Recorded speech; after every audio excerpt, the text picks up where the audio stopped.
electronic media, and all my colleagues and our Youth Development Board Punjab ਦੇ ਸਾਰੇ member ਸਾਹਿਬਾਨ ਜੋ ਇੱਥੇ ਫੁੱਲ ਹਾਊਸ ਪ੍ਰੈਜ਼ੀਡੈਂਟ ਨੇ, ਮੇਰੇ ਡਾਇਰੈਕਟਰ ਖਰਬੰਦਾ ਸਾਹਿਬ ਐਂਡ ਬਾਕੀ ਸਾਡੇ ਯੂਥ ਡਿਪਾਰਟਮੈਂਟ ਦੇ ਜੋ ਵੀ ਅਫਸਰ ਸਾਹਿਬਾਨ ਇੱਥੇ ਮੌਜੂਦ ਨੇ। ਅੱਜ ਇਹ ਸਾਡੀ ਮੀਟਿੰਗ ਹੋਈ ਹੈ ਔਰ ਕੁਝ ਅਹਿਮ ਗੱਲਾਂ ਆਪਸ 'ਚ ਡਿਸਕਸ ਕੀਤੀਆਂ ਗਈਆਂ ਨੇ। ਕੁਝ ਯੂਥ ਦੇ ਨਾਲ, ਨੌਜਵਾਨਾਂ ਦੇ ਨਾਲ ਸੰਬੰਧਿਤ ਜਿਹੜੇ ਇਸ਼ੂ ਨੇ ਉਹਨਾਂ 'ਤੇ ਵੀ ਵਿਚਾਰ ਵਟਾਂਦਰਾ ਹੋਇਆ ਹੈ, ਚਰਚਾ ਹੋਈ ਹੈ। ਮੇਨ ਗੱਲ ਇਹ ਹੈਗੀ ਹੈ ਕਿ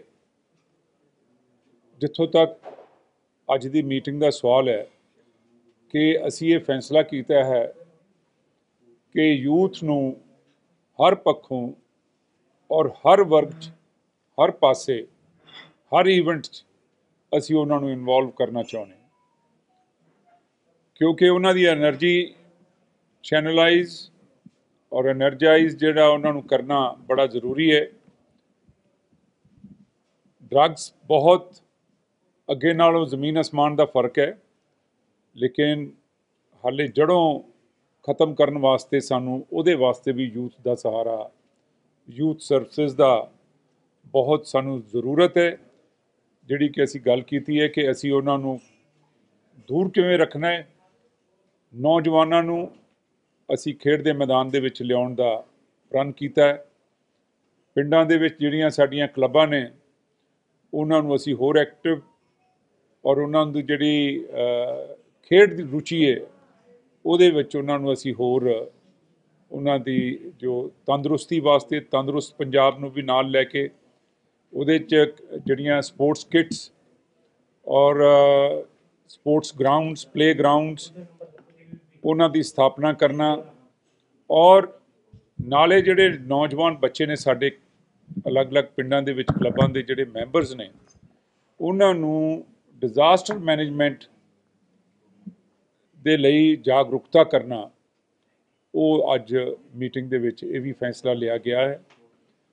ਇਸ ਤੋਂ ਇਲਾਵਾ ਨੌਜਵਾਨਾਂ ਨੂੰ ਔਰ ਜਿਹੜੇ ਬੋਰਡ ਦੇ ਸਾਡੇ ਮੈਂਬਰਸ ਨੇ ਇਹ ਡਿਸਟ੍ਰਿਕਟ ਗ੍ਰੀਵੈਂਸਿਸ ਕਮੇਟੀਆਂ ਦੇ ਵਿੱਚ ਜਦੋਂ ਵੀ ਡੀਸੀ ਸਾਹਿਬ ਬੁਲਾਉਣਗੇ ਇਹ ਉਹਨਾਂ ਦੇ ਵਿੱਚ ਆਪਣੀ ਸ਼ਮੂਲੀਅਤ ਕਰਨਗੇ ਔਰ ਜੋ ਨੌਜਵਾਨਾਂ ਦੇ ਮਸਲੇ ਨੇ ਜਾਂ ਲੋਕਾਂ ਦੇ ਜਿਹੜੇ ਮਸਲੇ ਨੇ ਉਹਨਾਂ ਨੂੰ ਉਠਾਉਣਗੇ ਬਿਨਾਂ ਕਿਸੇ ਭੇਦਭਾਵ, ਬਿਨਾਂ ਕਿਸੇ ਮੋਟਿਵ ਦੇ।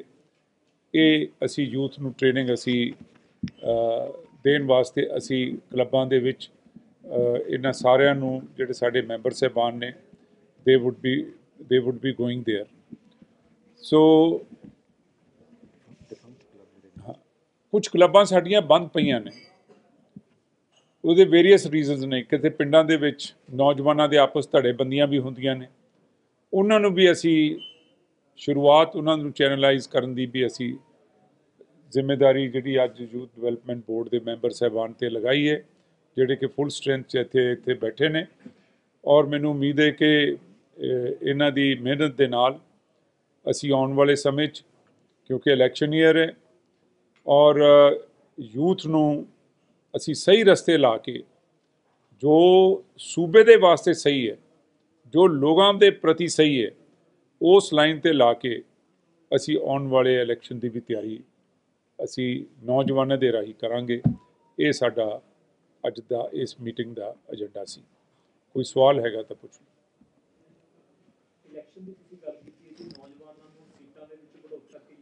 ਬਿਲਕੁਲ, ਜਿਹੜੇ ਡਿਜ਼ਰਵਿੰਗ ਨੇ ਅਸੀਂ ਜਿੱਥੇ ਜਿੱਥੇ ਹੋਏਗਾ ਸਾਡੀ ਪੂਰੀ ਕੋਸ਼ਿਸ਼ ਹੋਏਗੀ। ਦੇਖੋ, ਸੀਟਾਂ ਦੀ ਅਲੋਟਮੈਂਟ ਸਾਡੀ ਪਾਰਟੀ ਦਾ ਇੱਕ ਸਿਸਟਮ ਹੈ ਕਿ ਉਹ ਹਾਈ ਕਮਾਂਡ, ਮੁੱਖ ਮੰਤਰੀ ਜੀ, PCC ਪ੍ਰਧਾਨ, ਉਹਨਾਂ ਦੇ ਵਿੱਚ ਉਹਨਾਂ ਦੀ ਉਹ ਜਿਹੜੀ ਰਾਏ ਉਹ ਲਈ ਜਾਂਦੀ ਹੈ। ਲੇਕਿਨ ਸਾਡੇ ਵੱਲੋਂ ਜਿੱਥੇ ਯੂਥ ਦੇ ਡਿਜ਼ਰਵਿੰਗ ਕੈਂਡੀਡੇਟਸ ਨੇ ਉਹ ਸਾਡੀਆਂ ਰਿਕਮੈਂਡੇਸ਼ਨ ਜ਼ਰੂਰ ਜਾਣਗੀਆਂ। ਬਿਲਕੁਲ, ਉਹਦੀ ਵਜ੍ਹਾ ਹੈ। ਦੇਖੋ, ਜਿਹਦੀ ਜੜ ਕਈ ਸਾਲਾਂ ਦੀ ਲੱਗੀ ਹੋਵੇ, ਤੁਹਾਨੂੰ ਪਤਾ ਵੀ 4.5 ਸਾਲਾਂ ਵਿੱਚੋਂ 2 ਸਾਲ ਤਾਂ ਕੋਵਿਡ ਦੇ ਹੀ ਨਿਕਲ ਗਏ। this government has done against odd। जिन्नियां मुश्किलातां इस सरकार नूं आईयां ने मैं कदी पहली किसी सरकार च नहीं देखी। मैं भी ये सैकेंड गवर्नमेंट है जिहदे विच मैं गवर्नमेंट दा member, otherwise I am MLA since last 20 years, पर सरकारां नूं तां मैं देखदा ही रहा। पहली गल कि जिस वेले सरकार असी बनाई 2017 च कैप्टन अमरिंदर सिंह दी कांग्रेस पार्टी दी सरकार बनी तो साडे कोल साडी फाइनैंशियल हालत बहुत पतली सी। उदों बाद साडे ते एकदम कोविड-19 का पहाड़ टुट गया, महामारी शुरू हो गई। उहदे तो 4-6 महीने च रिकवरी हुई सी ते सैकेंड फेज शुरू हो गया। सो ये सारियां चीज़ां नूं it was against all odds कि असी फिर भी पंजाब दी डिवेलपमेंट, पंजाब दे विचों नशे नूं खत्म करने वास्ते मेरे ख्याल जिन्ने उपराले इस सरकार दे दरम्यान होए ने, पहली सरकार या उदों पहला इस तरह का कोई ऐसा काम नहीं होएगा। और इन्ने सालों की जिहड़ी जड़ लगी सीगी उन्होंने खत्म करदियां समा लगता है। असी हज़ारां की तादाद दे विच जिहड़े ड्रग्स दे नाल रिलेटेड बंदे सी उन्हां नूं गिरफ्तार किया गया, क्विंटलों के हिसाब दे नाल कैमिकल ड्रग्स और दूसरियां ड्रग्स जिहड़ियां हेरोइन, चरस, भुक्की, डोडे, ये जिहड़े ने पकड़ के उन्होंने डिस्ट्रॉय किया गया। So I think we have covered a lot but still there is a need to cover up. That is why I am saying कि it is very important for us to bring the youth to the playground and उन्हां दी जिहड़ी energy है उन्होंने असीं channelise करिए, उन्होंने सही रस्ते लाइए ताकि वो इस बीमारी तो, इस महामारी तो जिहड़ी ड्रग्स वाली है इहदे तो दूर रहन।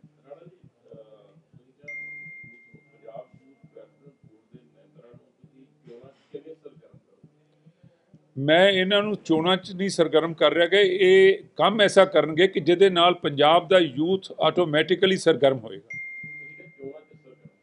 मैं ये गल कह रहा जदों ये यूथ क्लब्स नूं या होर यूथ नूं ये इंस्पिरेशन कर देणगे तो नैचुरली वो जिहड़े यूथ जिहड़े पिंडां च बैठे ने, शहरां च बैठे ने, they will be prepared, they would be given more information that they should come forward to vote for a right party, to vote for a right purpose, to vote for a right person. ये उन्होंने एक ऐसी उन्होंने feeling आएगी क्योंकि Punjab is a young state, I would say India is a young state. 70% तो साढ़े Indian जिहड़े 40 साल तो थले। सो यूथ नूं जे असीं एनर्जाइज करांगे दे विल ऑटोमैटिकली रियलाइज कि सानू साडे भविख वास्ते की चीज़ चाहिए है, दे वुड अंडरस्टैंड। अज दा यूथ जिहड़ा है वो पुराना यूथ नहीं है, बहुत इंटैलीजेंट है, उन्होंने एक्सपोजर है, उन्होंने नॉलेज है। अज इत्थे बैठे हुणे तुसीं किसी नूं गल कर लो, अमेरिका कैनेडा हर चीज़ वो टैलीफोन ते। और गवर्नमेंट ने उपराला किया है, असी लखां की तादाद दे विच टैलीफोन वंडे ने और असी होर भी वंडांगे। So this is also a great effort from the government side कि जिहड़े असी नौजवानों नूं टैलीफोन दिते ने ताकि उन्हां दी नॉलेज, उन्हां दी exposure.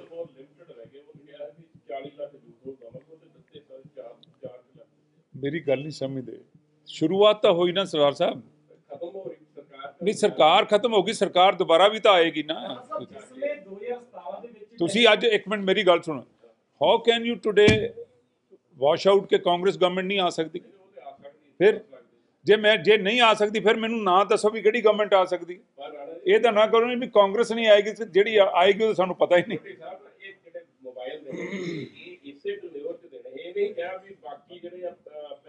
We will keep on giving as long as youth is required, और जिस तरह के साडे कोल पैसा आउंदा जाएगा असीं दिंदे जावांगे।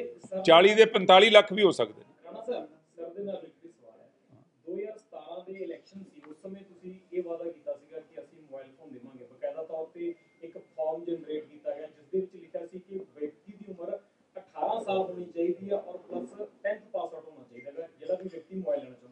ਉਹਦੇ ਬਦਲੇ ਤੁਸੀਂ ਇੱਕ ਕਾਰਡ ਜਾਰੀ ਕੀਤਾ ਸੀ ਜਿਸ ਦੇ ਉੱਪਰ ਇੱਕ ਸੀਰੀਅਲ ਨੰਬਰ ਸੀਗਾ। ਕੀ ਯੂਥ ਡਿਵੈਲਪਮੈਂਟ ਬੋਰਡ ਦੱਸ ਸਕਦਾ ਕਿ ਉਸ ਸੀਰੀਅਲ ਨੰਬਰ ਦੇ ਆਧਾਰ ਤੇ ਕਿੰਨੇ ਵਿਅਕਤੀਆਂ ਨੂੰ ਫੋਨ ਮਿਲੇ? ਜੋ ਮੇਰਾ ਅੰਦਾਜ਼ਾ ਮੈਨੂੰ ਲੱਗਦਾ ਇੱਕ ਵੀ ਨਹੀਂ ਹੋਣਾ ਉਸ ਸੀਰੀਅਲ ਨੰਬਰ ਦੇ ਅਕੋਰਡਿੰਗ। ਤੁਸੀਂ ਜਿਹੜੇ ਸੀਰੀਅਲ ਨੰਬਰ ਵਾਲੇ ਰਹਿ ਗਏ ਨੇ ਉਹਨਾਂ ਦੀ ਲਿਸਟ ਮੈਨੂੰ ਦੇ ਦਿਓ, ਅਸੀਂ ਪ੍ਰੋਵਾਈਡ ਕਰਦੇ ਹਾਂ। ਮੈਂ ਮੇਰਾ ਨੰਬਰ ਹੀ ਦੇ ਰਿਹਾ ਜੀ, ਤੁਸੀਂ ਮੈਨੂੰ ਹੀ ਦਿਓ ਪਹਿਲਾਂ। ਤੁਸੀਂ ਦੇਖੋ, ਨਹੀਂ ਨਹੀਂ ਤੁਸੀਂ ਉਸ ਸਮੇਂ ਰੋਜ਼ ਮੇਰੀ ਗੱਲ ਅੱਜ ਹੀ ਕਾਰਡ ਪ੍ਰੋਵਾਈਡ ਕਰ ਦਿਓ ਜੀ, ਉਹ ਦੱਸੋ। ਮੇਰੀ ਗੱਲ ਤੁਹਾਨੂੰ ਮੈਂ ਦੇ ਦਿਆਂਗਾ ਟੈਲੀ ਵਾਦਾ ਹੋ ਗਿਆ। ਛੋਟੀ ਸਾਹਿਬ ਗੱਲਾਂ ਚੱਲ ਹੀ ਪਈਆਂ। ਇੱਕ ਹੋਰ ਸਵਾਲ ਸੀ, ਤੁਸੀਂ ਜਦੋਂ 17 ਚ ਗਏ ਚੋਣ ਅਖਾੜੇ ਚ, ਤੁਸੀਂ ਕਿਹਾ ਸੀ ਘਰ ਘਰ ਨੌਕਰੀ ਦੇਵਾਂਗੇ। ਚਲੋ ਉੱਧਰ ਮੈਂ ਜਾਂਦਾ ਨਹੀਂ ਕਿਉਂਕਿ ਕੈਪਟਨ ਸਾਹਿਬ ਕਹਿੰਦੇ 17 ਲੱਖ ਨੌਕਰੀਆਂ ਦੇਣੀਆਂ, ਮੰਨ ਲੈਂਦੇ, ਪਰ ਨਾਲ ਇਹ ਵੀ ਕਿਹਾ ਸੀ ਵੀ ਜਦੋਂ ਤੱਕ ਨੌਕਰੀਆਂ ਨਹੀਂ ਦੇਵਾਂਗੇ 2500 ਰੁਪਈਆ ਬੇਰੁਜ਼ਗਾਰੀ ਭੱਤਾ ਦੇਵਾਂਗੇ। ਉਹ ਕਦੋਂ ਦਓਗੇ? ਦੇਖੋ, ਜਿਹੜੀ ਇਹ ਭੱਤੇ ਵਾਲੀ ਗੱਲ ਹੈਗੀ, ਇਹ ਕੁਝ ਚੀਜ਼ਾਂ ਜਦੋਂ ਤੁਸੀਂ ਸਰਕਾਰ ਦੀ ਗੱਲ ਕਰਦੇ ਹੋ, ਸਰਕਾਰ ਹਮੇਸ਼ਾ ਸਰਕਾਰ ਦੀ ਨੀਅਤ ਦੇਖਣੀ ਚਾਹੀਦੀ ਹੈ, ਵਕਤ ਨਾ ਦੇਖੋ ਕਿ ਸਾਡੀ ਨੀਅਤ ਸਾਫ਼ ਹੈ। ਅਸੀਂ ਨੀਅਤ ਇਸ ਕਰਕੇ ਸਾਫ਼ ਹੈ ਕਿ ਅਸੀਂ ਉਪਰਾਲੇ ਕਰ ਰਹੇ ਹਾਂ।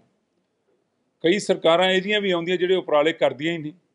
ਅਸੀਂ ਤਾਂ ਆਪਦੇ ਮੈਨੀਫੈਸਟੋ ਦੇ ਪਿੱਛੇ ਹੀ ਮੁੜ ਕੇ ਵੇਖਦੇ ਹਾਂ। ਲੋਕ ਤਾਂ ਮੈਨੀਫੈਸਟੋ ਕਹਿ ਕੇ ਜੁਮਲੇ ਬਣਾ ਦਿੰਦੇ ਨੇ। ਮੋਦੀ ਸਾਹਿਬ ਨੇ ਵੀ ਕਹਿਤਾ ਸੀਗਾ ਵੀ ਹਰ ਇੱਕ ਕੇ ਅਕਾਊਂਟ में इतना इतना पैसा ਚੜ ਜਾਏਗਾ। ਤੇ ਤੁਸੀਂ ਨਹੀਂ ਮੇਰੀ ਗੱਲ ਸੁਣੋ, ਉਹਨਾਂ ਦਾ ਤਾਂ ਜੁਮਲਾ ਗਿਣ ਲਿਆ, ਲੇਕਿਨ ਸਾਡਾ ਅਸੀਂ ਕਰਜ਼ੇ ਦੀ ਗੱਲ ਕੀਤੀ ਸੀ। ਅਸੀਂ ਕਿਹਾ ਕਰਜ਼ਾ ਮਾਫ ਕਰਾਂਗੇ, ਕਰੈਕਟ। ਤੁਸੀਂ ਕਹਿ ਰਹੇ ਹੋ ਅੱਜ ਆਪੋਜੀਸ਼ਨ ਪਾਰਟੀ ਜਾਂ ਕੋਈ ਹੋਰ ਕ੍ਰਿਟਿਕਸ ਜਿਹੜੇ ਹੁੰਦੇ ਗਵਰਨਮੈਂਟ 'ਚ ਹੁੰਦੇ ਨੇ, ਮੀਡੀਆ ਕਹਿ ਲਓ ਜਾਂ ਹੋਰ ਲੋਕ ਕਹਿ ਲਓ, ਉਹ ਕਹਿੰਦੇ ਜੀ ਤੁਸੀਂ ਤਾਂ 20,000 ਕਰੋੜ ਦੇਣਾ ਸੀ, ਸਮਝ ਗਏ, ਲੇਕਿਨ ਅਸੀਂ 6,000 ਕਰੋੜ ਤਾਂ ਦਿੱਤਾ। ਸ਼ੁਰੂ ਮੈਂ ਕੀ ਕਿਹਾ ਵੀ ਅਸੀਂ ਸ਼ੁਰੂਆਤ ਕੀਤੀ ਹੈ। ਮੈਂ ਦੇਖੋ ਦੇਰ ਆਰ ਇੱਕ ਮਿੰਟ, ਦੇਰ ਆਰ ਸਰਟਨ ਥਿੰਗਸ ਕਿ ਇੱਕੋ ਟਾਈਮ ਤੇ ਨਹੀਂ ਹੋ ਸਕਦਾ। ਤੁਸੀਂ ਇੱਕ ਘਰ ਬਣਾਉਣਾ ਹੈ ਆਪਦਾ, 3 ਸਾਲ ਲੱਗਦੇ ਨੇ, 4 ਸਾਲ ਇੱਕ ਮਕਾਨ 3 ਕਮਰੇ ਦਾ ਬੈਡਰੂਮ ਬਣਾ ਕੇ ਪਲਾਟ ਲੈ ਕੇ ਰਜਿਸਟਰੀ ਕਰਾ ਕੇ 3 ਸਾਲ ਤੋਂ ਪਹਿਲਾਂ ਮੈਨੂੰ ਬਣਾ ਕੇ ਦਿਖਾ ਦਿਓ। ਜੇ ਕੋਈ ਜਲਦੀ 'ਚ ਬਣਾ ਲਏਗਾ ਤੇ ਉਹਦੀਆਂ ਇੱਟਾਂ ਡਿੱਗਦੀਆਂ ਫਿਰਨੀਆਂ ਜਾਂ ਚੋਂਦਾ ਰਹੇਗਾ। ਆਪਾਂ ਤਾਂ ਸਰਕਾਰ ਚਲਾ ਰਹੇ ਹਾਂ ਔਰ ਪੰਜਾਬ ਚਲਾ ਰਹੇ ਔਰ ਵਿਗੜੇ ਹੋਏ ਪੰਜਾਬ ਨੂੰ ਠੀਕ ਕਰ ਰਹੇ ਹਾਂ। The Punjab was totally derailed in every sphere, whether it was finances or it is drugs or it's youth or it's a political system or it's a corruption. Lekin look at the intention of the government. Look at the intention of the chief minister.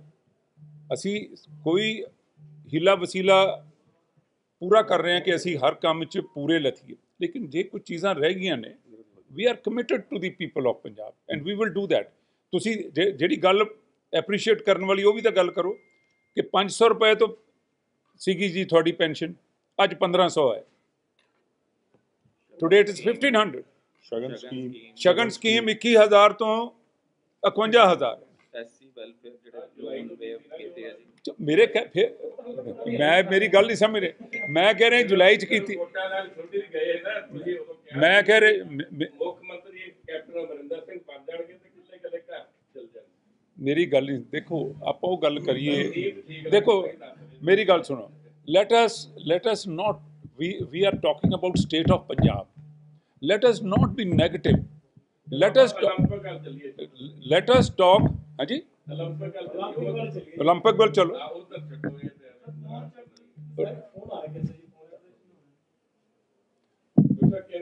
올림픽 ਦੀ ਗੱਲ ਸੁਣ ਲਓ ਜੀ ਕਿ today with a great pride I am saying ਕਿ Punjab is the second biggest contingent ਜਿਹੜਾ ਸਾਰੇ ਹਿੰਦੁਸਤਾਨ 'ਚੋਂ 20 player ਸਾਡੇ ਇਸ ਵੇਲੇ ਟੋਕੀਓ ਬੈਠੇ ਨੇ। And I am expecting minimum 2 to 3 medals ਜਿਹੜੇ ਸਾਡੇ ਬੰਦੇ ਗਏ ਨੇ ਉਹ ਲੈ ਕੇ ਆਉਣਗੇ। ਜਦੋਂ ਪੰਜਾਬ ਸਪੋਰਟਸ ਡਿਪਾਰਟਮੈਂਟ ਨੇ ਪਾਲਿਸੀ 2018 ਦੀ ਬਣਾਈ, ਉਹਦੇ ਵਿੱਚ ਅਸੀਂ ਬੱਚਿਆਂ ਦੇ ਵਾਸਤੇ ਕੈਸ਼ ਅਵਾਰਡ 25 ਲੱਖ ਰੁਪਏ ਤੋਂ ਵਧਾ ਕੇ 2.25 ਕਰੋੜ ਰੁਪਈਆ ਜਿਹੜਾ 올림픽 ਦਾ ਮੈਡਲ ਜਿੱਤ ਕੇ ਆਏਗਾ, ਪਲੱਸ ਏ ਜੌਬ ਕੋਈ ਵੀ ਪਰ ਪਰਸਨ। ਐਂਡ ਅਨਦਰ ਪੁਆਇੰਟ, ਪਹਿਲਾਂ ਜੇ ਤੁਸੀਂ ਹਾਕੀ ਦੀ ਟੀਮ ਨੇ 골ਡ ਮੈਡਲ ਜਿੱਤਿਆ ਜਾਂ ਸਿਲਵਰ ਜਿੱਤਿਆ ਤੇ ਉਹਨਾਂ ਨੂੰ 25 ਲੱਖ ਮਿਲਦਾ ਸੀ ਤੇ ਉਹ ਸਾਰਿਆਂ 'ਚ ਵੰਡਿਆ ਜਾਂਦਾ ਸੀ। Now I will be giving individual. ਜੇ ਮੈਂ 2.25 ਕਰੋੜ ਰੁਪਈਆ ਕਿਹਾ ਤੇ ਜੇ 골ਡ ਮੈਡਲ ਲੈ ਕੇ ਆਉਣਗੇ, ਜੇ ਪੰਜਾਬ ਦੇ 7 ਪਲੇਅਰ ਨੇ ਤੇ 7 ਨੂੰ 2.25 ਕਰੋੜ ਰੁਪਏ ਈਚ। 3% ਅਸੀਂ ਜੌਬ ਕੋਟਾ ਹਰ ਇੱਕ ਡਿਪਾਰਟਮੈਂਟ 'ਚ ਫਿਕਸ ਕੀਤਾ ਹੈ, ਵਿੱਚ ਅਸੀਂ ਹੁਣ ਜਿਹੜੀਆਂ ਨੌਕਰੀਆਂ ਨਿਕਲਣੀਆਂ ਸਪੋਰਟਸ ਕੋਟੇ 'ਚ ਅਸੀਂ ਉਹਨਾਂ ਨੂੰ ਜੌਬ ਦਿਆਂਗੇ। 5 ਲੱਖ ਰੁਪਇਆ ਉਹਨਾਂ ਨੂੰ ਗੁੱਡ ਲੱਕ ਉਹਨਾਂ ਦੀ ਟ੍ਰੇਨਿੰਗ ਵਾਸਤੇ ਸ਼ੁਰੂਆਤ ਕਰਨ ਵਾਸਤੇ ਹਰ ਇੱਕ ਪਲੇਅਰ ਨੂੰ ਇਹ 20 ਪਲੇਅਰਸ ਨੂੰ ਅਸੀਂ 5-5 ਲੱਖ ਰੁਪਇਆ ਉਹਨਾਂ ਦੇ ਇੱਕ ਮਹੀਨਾ ਜਾਣ ਤੋਂ ਪਹਿਲਾਂ ਉਹਨਾਂ ਨੂੰ ਮੋਟੀਵੇਟ ਕਰਨ ਵਾਸਤੇ ਇਨਸਪੀਰੇਸ਼ਨ ਵਾਸਤੇ ਉਹ ਦਿੱਤਾ 20 96 ਲੱਖ ਦਾ ਅਸੀਂ ਇਕਵਿਪਮੈਂਟ ਉਹਨਾਂ ਦੀ ਟ੍ਰੇਨਿੰਗ 'ਚ ਜਿਹੜਾ ਜ਼ਰੂਰੀ ਸੀਗਾ ਇੰਟਰਨੈਸ਼ਨਲ ਲੈਵਲ ਦਾ ਉਹ ਉਹਨਾਂ ਨੂੰ ਪ੍ਰੋਵਾਈਡ ਕੀਤਾ ਸੀ। ਸੋ ਆਈ ਐਮ ਹੋਪਿੰਗ ਕਿ although it is a very sluggish kind of Olympics ਕਿਉਂਕਿ ਸਪੈਕਟੇਟਰਸ ਨਹੀਂ ਗਏ ਮੈਂ ਆਪ ਜਾਣਾ ਸੀਗਾ ਆਈ ਕੈਂਸਲ ਮਾਈ ਪ੍ਰੋਗਰਾਮ ਕਿਉਂਕਿ ਉੱਥੋਂ ਦੇ ਪ੍ਰੋਟੋਕੋਲ ਉੱਥੋਂ ਦਾ ਉਹਨਾਂ ਨੇ ਕਿਹਾ ਵੀ ਦੇਰ ਵਿਲ ਬੀ ਨੋ ਸਪੈਕਟੇਟਰਸ। ਮੈਂ ਚਾਹੁੰਦਾ ਸੀ ਵੀ ਬੱਚਿਆਂ ਦੇ ਹੌਸਲੇ ਵਾਸਤੇ ਉੱਥੇ ਮੈਂ ਜਾਵਾਂ ਲੇਕਿਨ ਦੈਨ ਲਾਸਟ ਮੂਮੈਂਟ ਆਈ ਕੈਂਸਲ ਮਾਈ ਪ੍ਰੋਗਰਾਮ। ਸੋ ਮੈਂ ਐਕਸਪੈਕਟ ਕਰਦਾ ਕਿ ਸਾਡੇ ਬੱਚੇ ਕੋਈ ਨਾ ਕੋਈ ਮੈਡਲ। ਦੇਖੋ I am looking for Kamalpreet in discus throw. Then I am looking for hockey. 11 ਅਸੀਂ ਉਹਦੇ ਮੈਂ ਹੋਕੀ 11 ਬੰਦੇ ਉਹਦੇ 'ਚ 11 ਬੰਦੇ ਨੇ ਆਪਣੇ ਪੰਜਾਬ ਦੇ 11 ਦੋ ਕੁੜੀਆਂ 2 ਲੜਕੀਆਂ ਵਿਮਨ ਟੀਮ 'ਚ। ਮੈਂ ਇੱਕ ਮੈਡਲ ਐਕਸਪੈਕਟ ਕਰ ਰਿਹਾ ਸਾਡੀ ਪੈਰਾ ਦੀ ਇੱਕ ਬੈਡਮਿੰਟਨ ਪਲੇਅਰ ਹੈਗੀ ਕੋਹਲੀ ਪਲਕ ਕੋਹਲੀ ਉਹਦੇ ਕੋਲੋਂ ਐਕਸਪੈਕਟ ਕਰ ਰਹੇ। ਸੋ ਇਸ ਤਰ੍ਹਾਂ ਹੈ ਕੁਝ ਕਿ ਅਸੀਂ then we have got a very good shot putter ਟੂਰ ਹੈਗਾ 50 ਕਿਲੋਮੀਟਰ ਵਾਕ ਹਾਂਜੀ 50 ਕਿਲੋਮੀਟਰ ਵਾਕ ਹਾਂ ਦੈਨ 50 ਕਿਲੋਮੀਟਰ ਜਿਹੜੀ ਵਾਕ ਹੈਗੀ ਹੈ। ਸੋ ਇਸ ਤਰ੍ਹਾਂ ਮੈਂ ਐਕਸਪੈਕਟ ਕਰਦਾ ਬਾਕੀ ਤਾਂ you have to be lucky on that day. ਮੈਂ ਨਿਕਲਣਾ ਸੀ ਹਾਂਜੀ। ਜਿਵੇਂ ਹੁਣ ਆਪਾਂ ਸੁਣਿਆ ਸੀ ਆਪਾਂ ਸਾਰੇ ਵਿਚਾਰ ਸੁਣ ਲਏ। ਮੈਂ ਦੱਸਣਾ ਚਾਹੁੰਦਾ ਕਿ ਅੱਜ ਪੰਜਾਬ ਯੂਥ ਵਿਕਾਸ ਬੋਰਡ ਦੀ ਇਹ ਬੋਰਡ ਮੀਟਿੰਗ ਸੀਗੀ ਕਿਉਂਕਿ ਪੰਜਾਬ ਯੂਥ ਵਿਕਾਸ ਬੋਰਡ ਹਮੇਸ਼ਾ ਕਮਿਟਡ ਹੈ ਯੂਥ ਦੀ ਵੈਲਫੇਅਰ ਲਈ ਯੂਥ ਦੀ ਬੈਟਰਮੈਂਟ ਲਈ। ਅਸੀਂ ਆਪਦੇ ਬੋਰਡ ਵੱਲੋਂ ਸਾਡੇ ਮੈਂਬਰਸ ਨਾਲ ਸਾਡੀ ਮੰਥਲੀ ਮੀਟਿੰਗਸ ਹੁੰਦੀਆਂ। ਅੱਜ ਸਾਡੀ ਮੀਟਿੰਗ ਸੀ ਜਦੋਂ ਮੰਤਰੀ ਸਾਹਿਬ ਆਏ ਸੀਗੇ। ਸਾਡੇ ਬੋਰਡ ਨੇ ਪਹਿਲੇ ਵੀ ਬਹੁਤ ਸਾਰੇ ਉਪਰਾਲੇ ਕੀਤੇ ਜਿਵੇਂ ਅਸੀਂ ਕੋਵਿਡ ਦਾ ਵੀ ਦੇਖੀਏ ਤੇ ਸਾਡੇ ਬੋਰਡ ਵੱਲੋਂ ਹੈਲਪਲਾਈਨ ਨੰਬਰ ਸੀਗਾ ਉਹ ਜਾਰੀ ਦਿੱਤਾ ਗਿਆ ਯੂਥ ਨੂੰ ਜੋ ਵੀ ਸੇਵਾएं ਦੇ ਪਾਏ ਚਾਹੇ PPP ਕਿਟਸ ਹੋਣ ਚਾਹੇ ਮਾਸਕ ਹੋਣ ਚਾਹੇ ਅਵੇਅਰਨੈਸ ਹੋਵੇ। ਮਿਸ਼ਨ ਫਤਿਹ ਦੀ 1 ਦੀ ਜਾਂ ਮਿਸ਼ਨ ਫਤਿਹ 2 ਜੇ ਮਿਸ਼ਨ ਫਤਿਹ 2 ਵੀ ਦੇਖੀਏ ਤੇ 300 ਤੋਂ ਜ਼ਿਆਦਾ ਅਸੀਂ ਕੈਂਪਸ ਹੀ ਲਗਵਾਏ ਆ। ਤੁਸੀਂ ਪਹਿਲੇ ਗੱਲ ਕੀਤੀ ਸੀ ਕਿ ਨਸ਼ੇ ਦੀ ਮੈਂ ਦੱਸਣਾ ਚਾਹੁੰਦਾ ਕਿ ਸਾਡੇ ਬੋਰਡ ਦੇ ਵੱਲੋਂ 2500 ਤੋਂ ਜ਼ਿਆਦਾ ਅਸੀਂ ਸਪੋਰਟ ਕਿਟਸ ਅਸੀਂ ਦਿੱਤੀਆਂ ਸੀ ਬਲਕਿ ਦੇ ਰਹੇ ਹਾਂ ਦੇਣ ਵੀ ਜਾ ਰਹੇ ਹਾਂ। ਉਪਰਾਲਾ ਸਿਰਫ ਇਹੀ ਸੀਗਾ ਮਕਸਦ ਕਿ ਕਿਵੇਂ ਅਸੀਂ ਯੂਥ ਨੂੰ ਨਸ਼ੇ ਤੋਂ ਦੂਰ ਕਰ ਪਾਈਏ ਉਹਨਾਂ ਦੀ ਜਿਹੜੀ એનર્ਜੀ ਹੈ ਇੱਕ ਰਾਈਟ ਡਾਇਰੈਕਸ਼ਨ ਅਸੀਂ ਚੈਨਲਾਈਜ਼ ਕਰ ਪਾਈਏ ਔਰ ਜਿਹੜੇ ਯੂਥ ਕਲੱਬ ਹਨ ਜਿਹੜੇ ਕੋਈ ਸਪੋਰਟਸ ਦਾ ਫੰਡ ਨਹੀਂ ਅਫੋਰਡ ਕਰ ਸਕਦੇ ਰੂਰਲ ਪਿੰਡਾਂ ਦੇ ਵਿੱਚ ਜਦੋਂ ਸਪੋਰਟ ਦਾ ਸਮਾਨ ਪਹੁੰਚੇਗਾ ਕੋਈ ਡਿਸਟ੍ਰਿਕਟ ਖੇਲੇਗਾ ਕੋਈ ਸਟੇਟ ਲੈਵਲ ਜਾਏਗਾ ਤੇ ਅਖੀਰ ਦੇ ਵਿੱਚ ਮੈਂ ਇੰਨਾ ਹੀ ਕਹਿਣਾ ਕਿ ਸਾਡਾ ਬੋਰਡ ਹਮੇਸ਼ਾ ਕਮਿਟਡ ਰਿਹਾ ਔਰ ਜੋ ਵੀ ਯੂਥ ਦੀ ਪਾਲਿਸੀਜ਼ ਜੋ ਵੀ ਯੂਥ ਦੀ ਦਿੱਕਤ ਆ ਰਹੀ ਹੈ ਅਸੀਂ ਪ੍ਰਾਇੋਰਟੀ ਬੇਸ ਤੇ ਰਿਜ਼ੋਲਵ ਕਰ ਰਹੇ ਹਾਂ। ਐਂਡ ਐਟ ਦਾ ਐਂਡ ਮੈਂ ਸਾਰਿਆਂ ਨੂੰ ਥੈਂਕਸ ਕਰੂੰਗਾ ਜੋ ਸਾਡੇ ਪੰਜਾਬ ਯੂਥ ਡਿਵੈਲਪਮੈਂਟ ਬੋਰਡ ਦੀ ਸਮੁੱਚੀ ਟੀਮ ਆਈ ਹੈ। Thanks to all of them ਪਰ ਸਾਡਾ ਬੋਰਡ ਕਮਿਟਡ ਹੈ for the welfare and the development of the youth. Alisha Begum ਇੱਕ ਔਰਤ ਦਾ ਦੁੱਖ ਇੱਕ ਔਰਤ ਹੀ ਸਮਝ ਸਕਦੀ ਹੈ। ਰੂਹਾਨੀ ਅਤੇ ਕਾਲੀ ਸ਼ਕਤੀਆਂ ਦੀ ਮਾਲਕਨ ਦੁਨੀਆ ਦਾ ਸਭ ਤੋਂ ਚਮਤਕਾਰੀ ਇਲਮ ਮੇਰੇ ਕੋਲ ਹੈ। ਮੇਰੇ ਕੀਤੇ ਨੂੰ ਕੋਈ ਕੱਟ ਨਹੀਂ ਸਕਦਾ। ਕਾਲਾ ਇਲਮ ਕਰਨਾ ਅਤੇ ਤੋੜਨਾ ਹਰ ਇੱਕ ਦੇ ਵੱਸ ਦੀ ਗੱਲ ਨਹੀਂ। ਪਰੇਸ਼ਾਨੀ ਜਿਵੇਂ ਲਵ ਮੈਰਿਜ ਪਤੀ ਪਤਨੀ ਚ ਝਗੜਾ ਸੌਤਨ ਦੁਸ਼ਮਣ ਤੋਂ ਛੁਟਕਾਰਾ ਤਲਾਕ ਕੇਸ ਬੁਰੇ ਸੁਪਨੇ ਵਿਦੇਸ਼ ਯਾਤਰਾ ਬੁਰੀ ਸੰਗਤ ਜਾਂ ਨਸ਼ਾ ਛੁਡਾਉਣਾ ਬਿਮਾਰੀ ਚ ਦਵਾ ਨਾ ਲੱਗਣਾ। ਵਸ਼ੀਕਰਨ ਇੱਕ ਸੱਚਾਈ ਹੈ। ਵਸ਼ੀਕਰਨ ਕਰਵਾਓ ਮਨ ਚਾਹਾ ਪਿਆਰ ਪਾਓ। ਕੀ ਤੁਹਾਡੀ ਕਿਸਮਤ ਚ ਲੋਟਰੀ ਦਾ ਯੋਗ ਹੈ ਜਾਂ ਨਹੀਂ ਸੱਚਾਈ ਜਾਣੋ। ਲੋਟਰੀ ਨੰਬਰ ਪਾਓ ਭਾਵੇਂ 649 ਹੋਵੇ ਜਾਂ ਲੋਟੋ ਮੈਕਸ 11 ਘੰਟੇ ਚ ਕਰਵਾਓ ਹਰ ਪਰੇਸ਼ਾਨੀ ਦਾ ਹੱਲ ਘਰ ਬੈਠੇ। ਅਸ਼ਟਾਮ ਪੇਪਰ ਤੇ ਲਿਖ ਕੇ ਲਵੋ ਕੰਮ ਦੀ ਗਾਰੰਟੀ ਜਾਂ ਕਹਿਣੇ ਤੋਂ ਬਾਹਰ ਹੈ ਤੁਰੰਤ ਸੰਪਰਕ ਕਰੋ। ਤੁਹਾਡੀ ਹਰ ਗੱਲ ਗੁਪਤ ਰੱਖੀ ਜਾਵੇਗੀ। ਅਲੀਸ਼ਾ ਬੇਗਮ।